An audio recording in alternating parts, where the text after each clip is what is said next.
There's a moment in every person's life where the silence gets loud. When you look around for answers, for support, for someone, anyone, to step in and make things right, and no one shows up. You wait. You pray. You hope. But the phone doesn't ring. No one knocks at your door.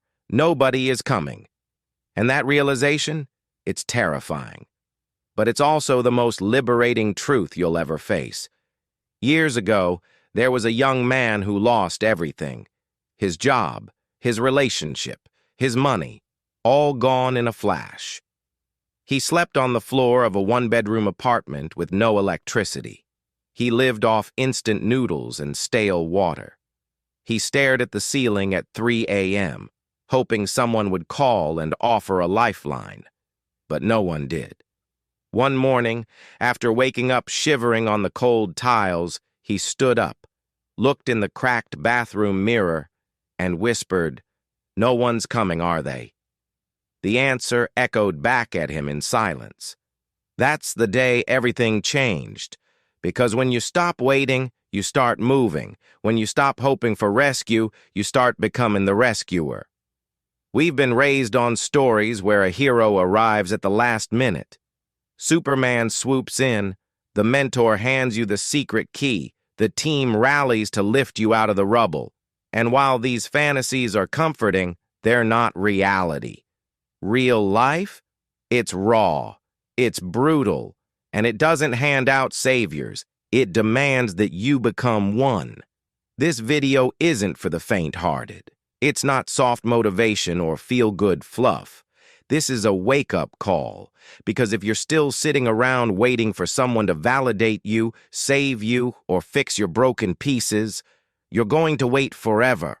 And while you're waiting, life is moving, time is ticking, opportunities are vanishing. But here's the powerful part.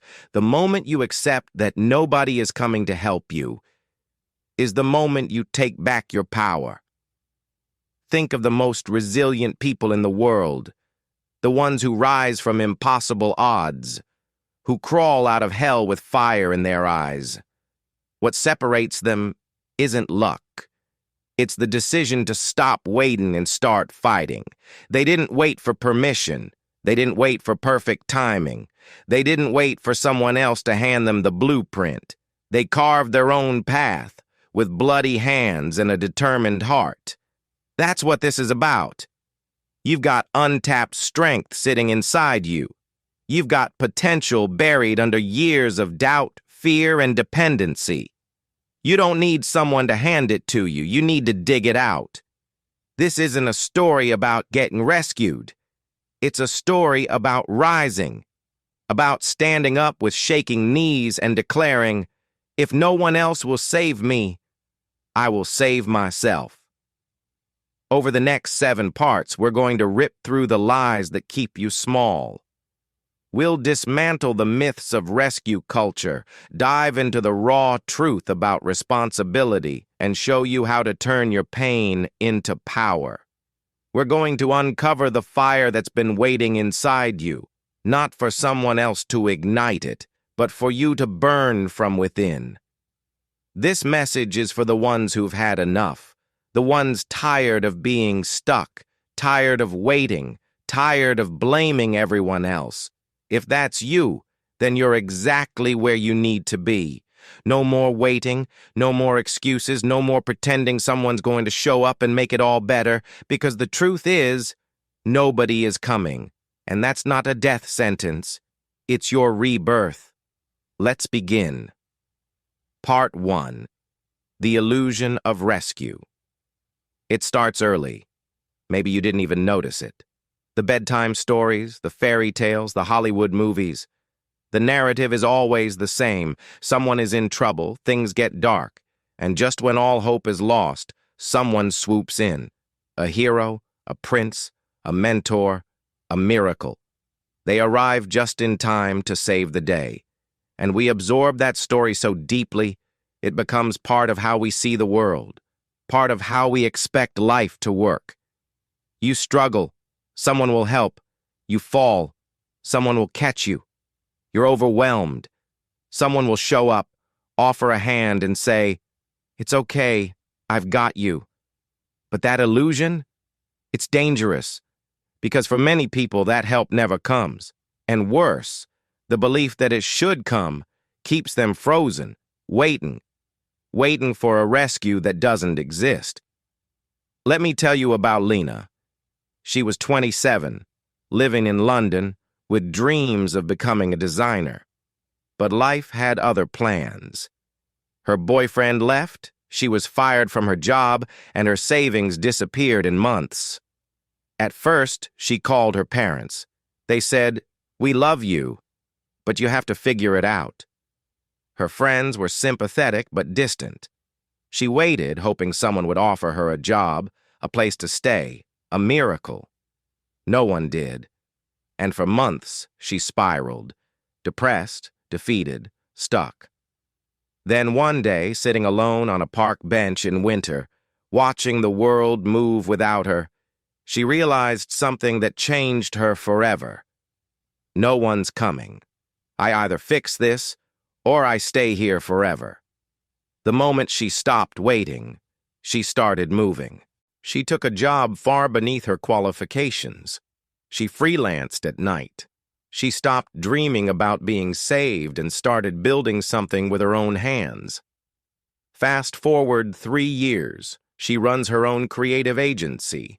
Not because someone saved her, but because she did. The illusion of rescue keeps millions trapped in quiet suffering. You might not even realize it's happening.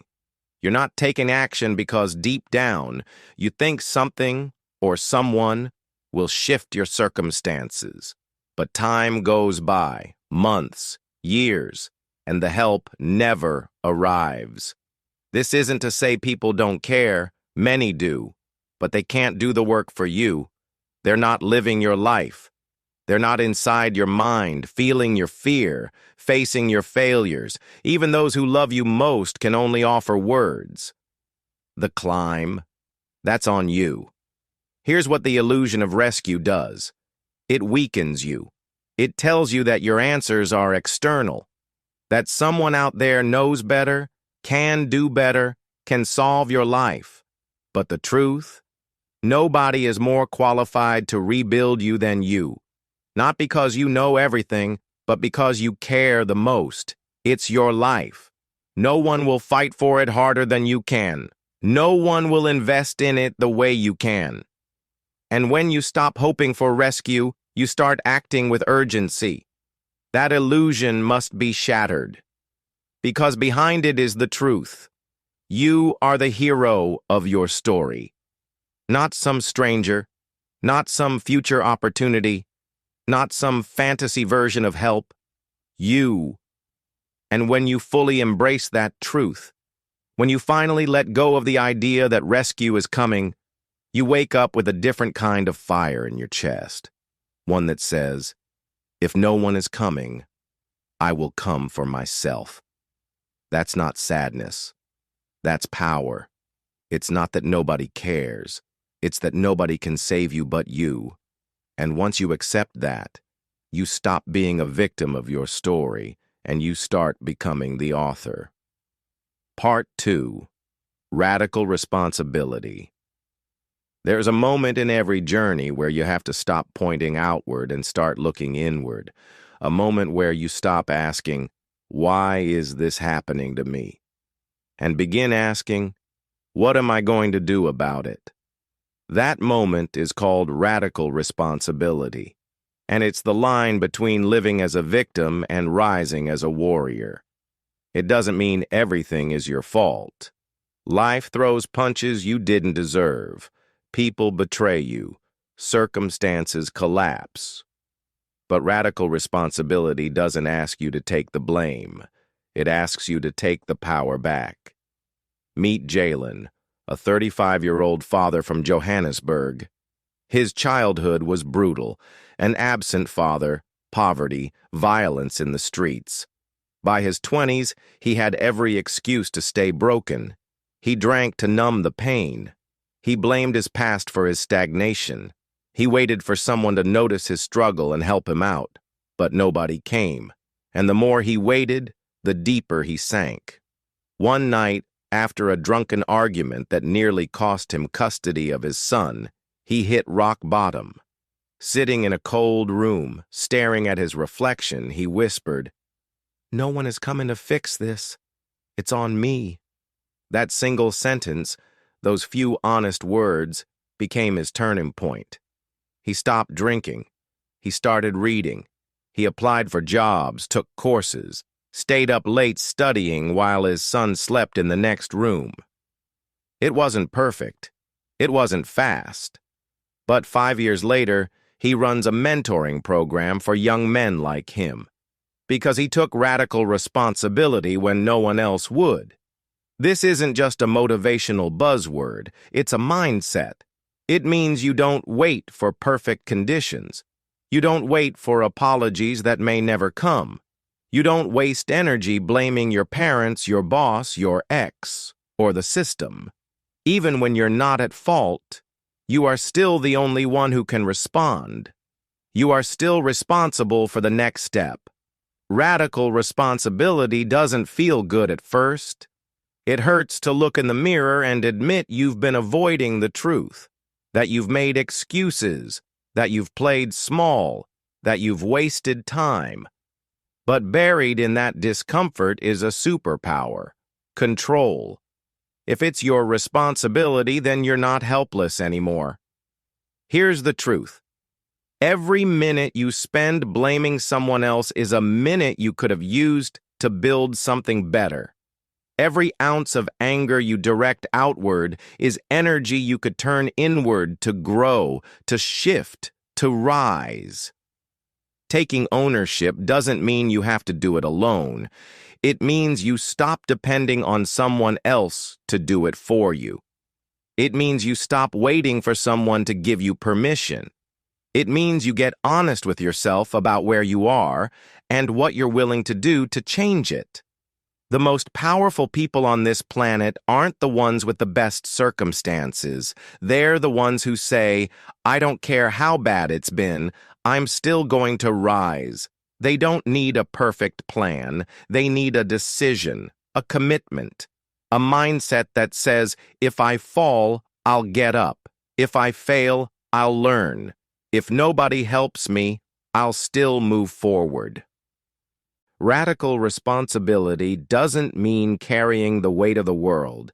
It means carrying the one thing you can control, your response. And when you take full ownership of that, you become unstoppable. This is your life, your time, your fight, and no one's going to win it for you. You have to choose to rise, not once, but every single day. That's a radical responsibility, and that's where true transformation begins. Part 3. Pain is your fuel. Pain is often seen as the enemy. We avoid it, numb it, deny it, and run from it. We think pain is a punishment, a cruel twist in the story. But what if pain isn't here to break you? What if it's here to build you? There's a story about a young woman named Sophia from Milan. She was once a top-tier athlete, Olympic hopeful, strong, disciplined, invincible. But a single car accident shattered her spine, and with it, her future. She went from sprinting toward her dreams to being confined to a hospital bed, staring at a ceiling that never changed. For months, she cried in silence, angry, broken, asking life, "Why me?" But one day, a therapist told her something simple but profound. What if this pain has a purpose? That sentence stayed with her. She stopped seeing herself as a victim of tragedy and started seeing herself as a student of it. She studied her body, learned to move again, inch by inch. The physical pain was nothing compared to the emotional agony of watching others live the life she had lost. But she didn't run from that pain. She used it. Years later, she became a motivational speaker, wheeling onto stages with a fire in her voice that could move a crowd to tears. Not because she avoided pain, but because she transformed it. Here's what you need to understand. pain is not your enemy. It's your indicator. It's telling you where growth is needed, where change must happen, where you're not aligned with your purpose or potential. And when you stop numbing it and instead start listening to it, pain becomes a map. Think of the people who inspire you the most, the fighters, the overcomers, the ones who stand tall with scars across their soul. Do you know what they all have in common? They didn't escape pain, they used it. They made it their reason, not their excuse, because pain, when harnessed, is power. You can let pain destroy you, or you can let it define your destiny. You can sit in the darkness, or use it to light a fire within you so bright it guides others. Pain is a signal, not a sentence. It's a teacher, not a tormentor. But only if you're willing to face it, feel it, and use it. Too many people waste their lives trying to avoid discomfort. But here's the hard truth. Comfort won't make you grow, it won't sharpen your mind, it won't strengthen your will, and it sure as hell won't build your future. Only pain has that power. Use it. The heartbreak, the betrayal, the failure, the shame. Use it all. Let it remind you of who you are. Let it fuel your next move. Let it push you through the door that fear kept shut. Because nothing will make you hungrier than pain. Nothing will drive you harder. Nothing will wake you up faster than rock bottom whispering, "Are you going to rise or rot here?" And here's the beauty. Once you've felt that level of pain and turned it into progress, you become unstoppable. Because nothing can scare you anymore. You've already faced the worst. And you didn't just survive. You built something from it, so stop running, stop hiding, sit with your pain, listen to what it's trying to teach you, and then rise, not despite the pain, because of it. Part 4. Comfort is the enemy. There's a quiet killer that steals potential, suffocates dreams, and keeps millions locked in mediocrity. It's not a failure. It's not fear. It's comfortable. That soft, warm, familiar feeling that convinces you to stay right where you are, even when it's destroying you.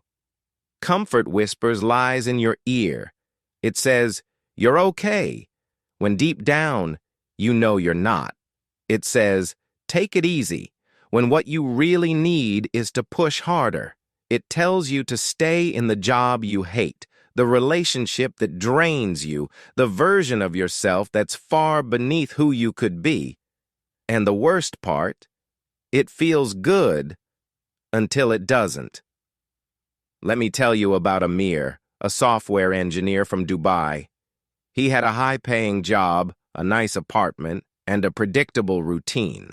To the world, he was successful, but inside he was crumbling. Every day felt the same. Comfortable but numb.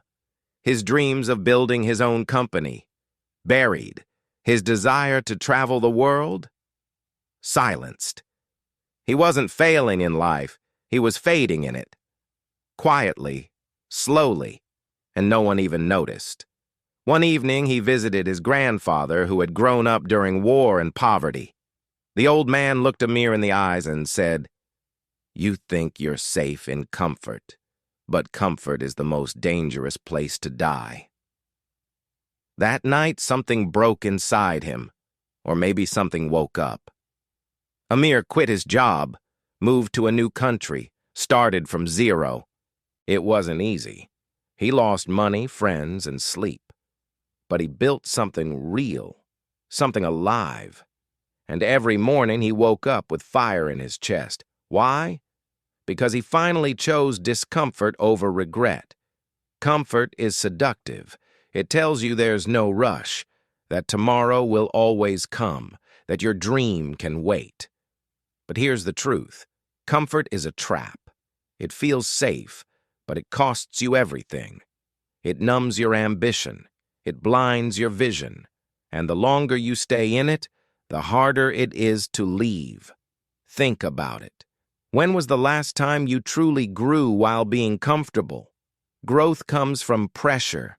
Change comes from discomfort. Strength is born in resistance, not relaxation.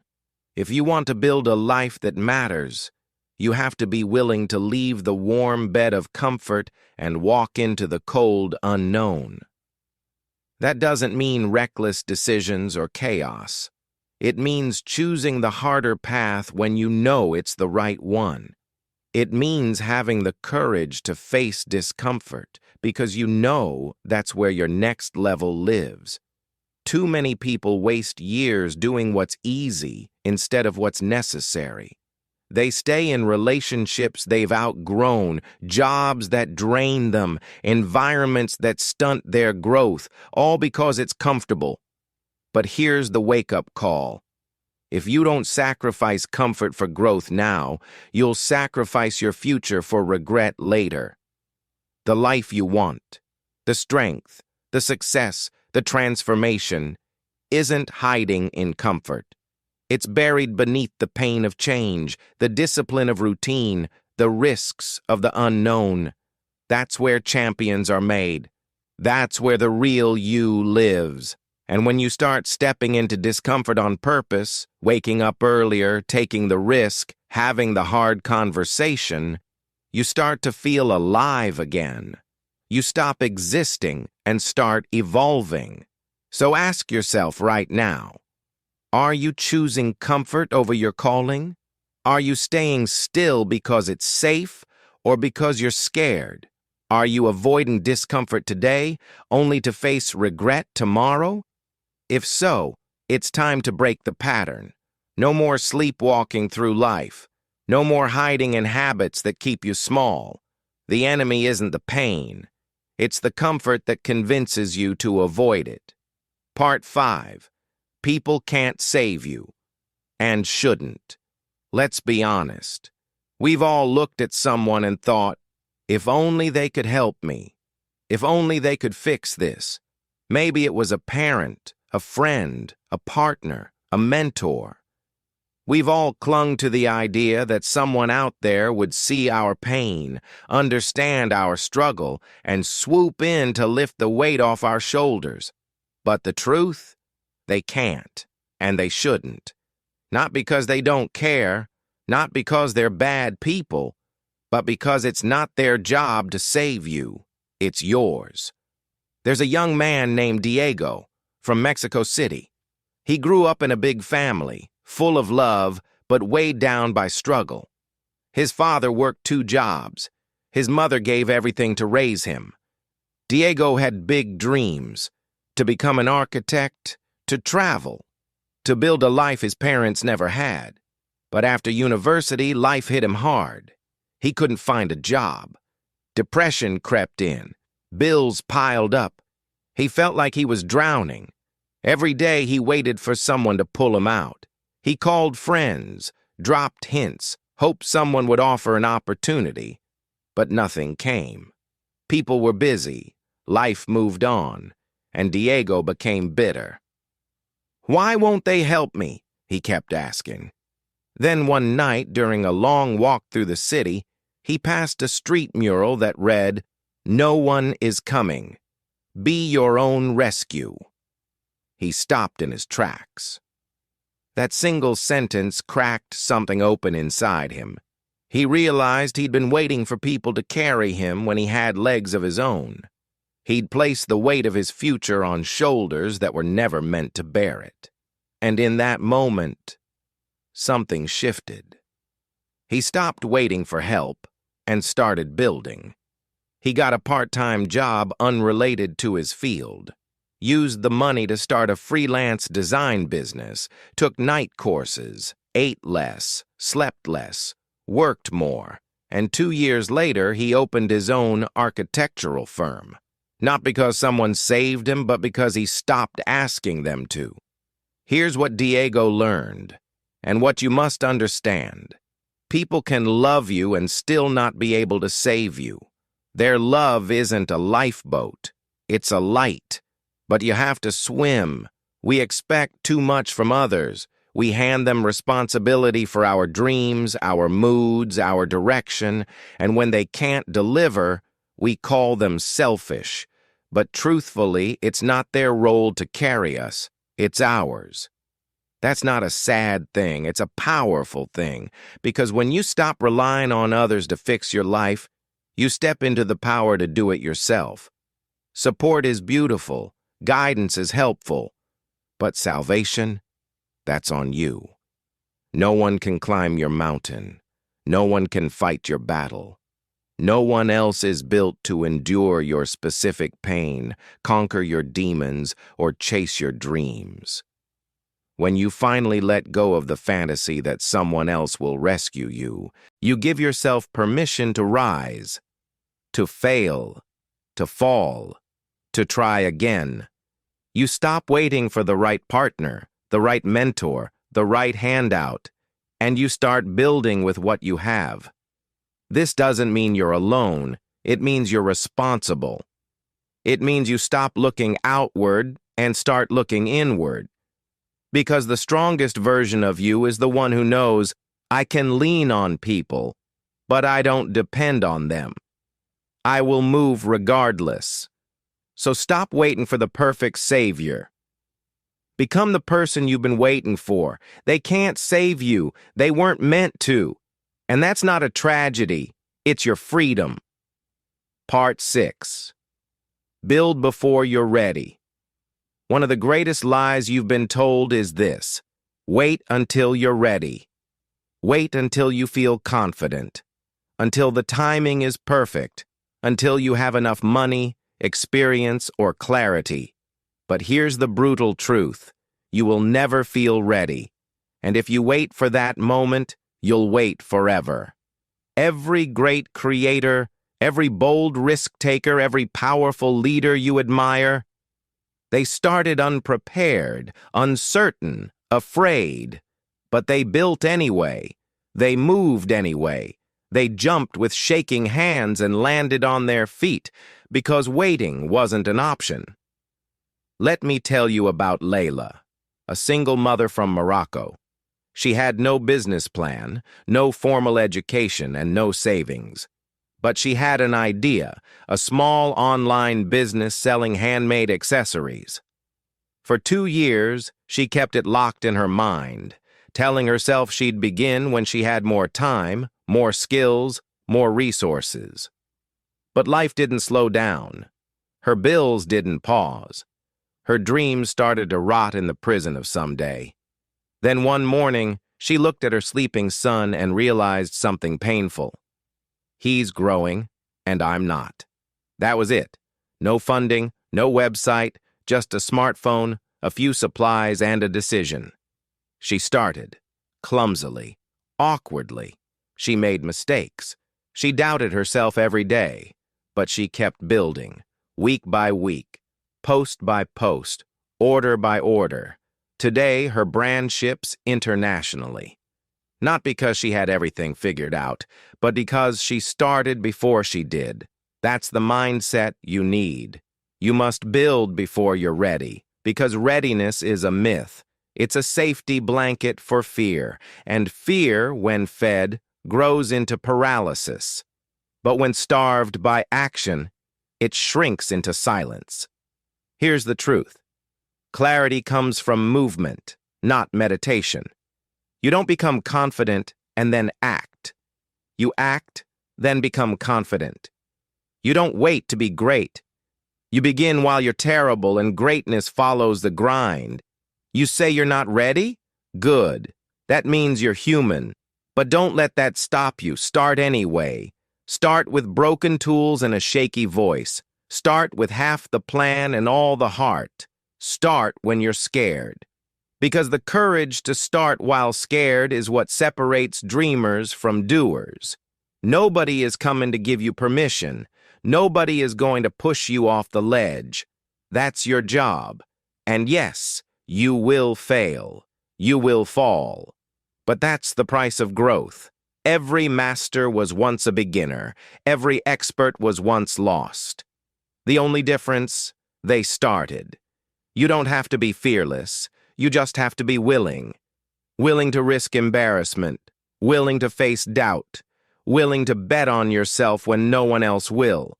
Because while you're waiting to feel ready, life is moving on. Someone out there with less experience, less talent, and fewer resources is building what you keep postponing. Why? Because they had the guts to begin. And guess what?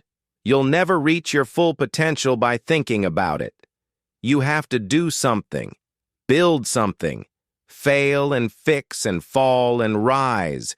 That's how greatness is born, not from readiness, but from relentless action. So stop waiting, start building. You'll never feel ready, but you are ready enough. Your dream isn't waiting for the perfect you. It's waiting for the bold you.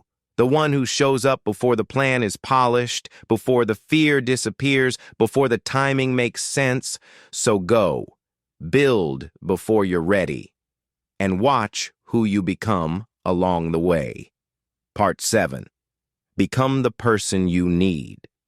You've been waiting for someone to understand you, someone to push you, believe in you, pick you up, hold your hand through the storm. And deep down, you've carried this quiet hope that one day someone will arrive, the mentor, the friend, the partner, the guide, someone who just gets it, who sees your potential, who pulls you out of the fire and shows you the way. But what if that person is never coming? What if that person is you?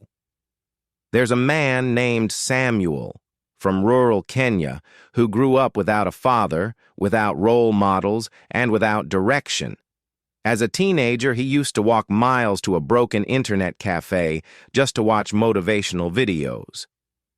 He'd sit there for hours, hungry, tired, taking mental notes on success, mindset, and transformation. But when the videos ended, reality hit. There was no coach waiting for him, no leader guiding his next step. Just him, alone, broke, and unsure of what to do next. One evening, after being told once again that people like him don't go far, he made a decision that would change everything.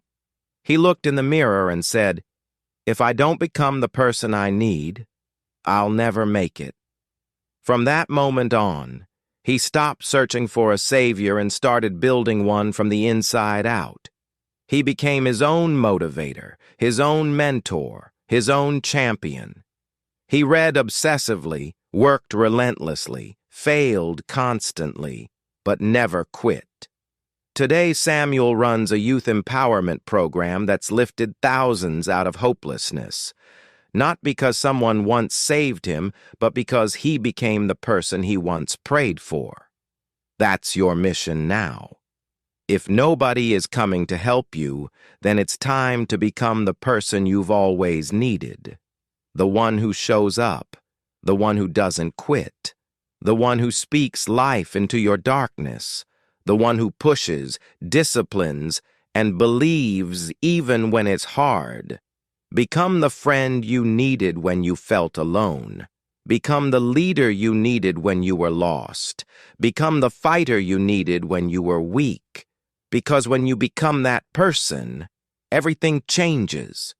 You stop walking through life with your hand out, hoping for someone to fill you. You walk with your chest high and your mind clear because you are full from within. It's not about being perfect. It's about being present, committed, relentless. The strongest people in the world didn't find a magical coach. They became one for themselves. That voice in your head that says, "You're not enough," silence it. The doubt that tells you, "You need someone else to make it," prove it wrong. The fear that whispers, "You're not ready," push through anyway.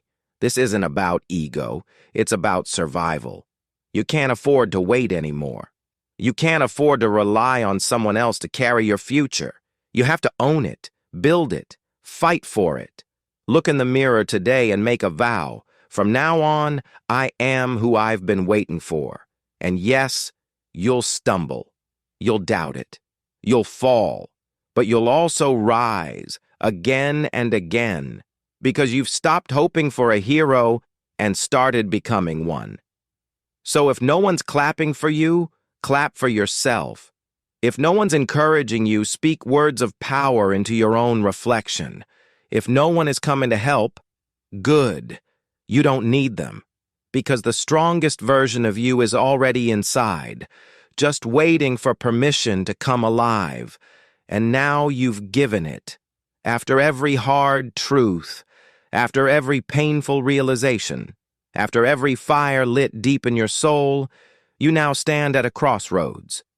The path ahead is not easy. It never was. But it is yours. And finally, you see it clearly. Nobody is coming to help you. And for the first time, you understand what that really means. It means the waiting is over, the excuses are over, the illusions are shattered, and all that's left is you. But not the you who's been hiding, not the one waiting for permission, for a handout, for a miracle. No, this is the you forged in fire, the one who's faced the darkness, who's taken the punches, who's walked through storms with bleeding feet but refused to stop. You are not weak, you are not broken, you are not helpless, you are capable, you are responsible, and you are ready. The world will not pause for you. Life will not soften just because you're tired. Time will not wait until you feel brave. But that's okay, because now you're no longer waiting either. You're done begging for someone to notice. You're done hoping someone will fight for you. You've taken the most powerful step a human being can take: ownership. You own your pain. You own your story. You own your next move. Nobody is coming, and that's not a curse. It's a blessing. Because when you stop looking outward, you finally look inward. And what you find isn't weakness, it's untapped strength. Resilience you didn't know you had, fire you forgot was burning, and a voice whispering, "We're not done yet." There will be days when you feel like giving up, when the weight feels too heavy, the silence too loud, the path too long. But you'll remember this truth. No one else can walk your road. And no one else needs to, because you are the one.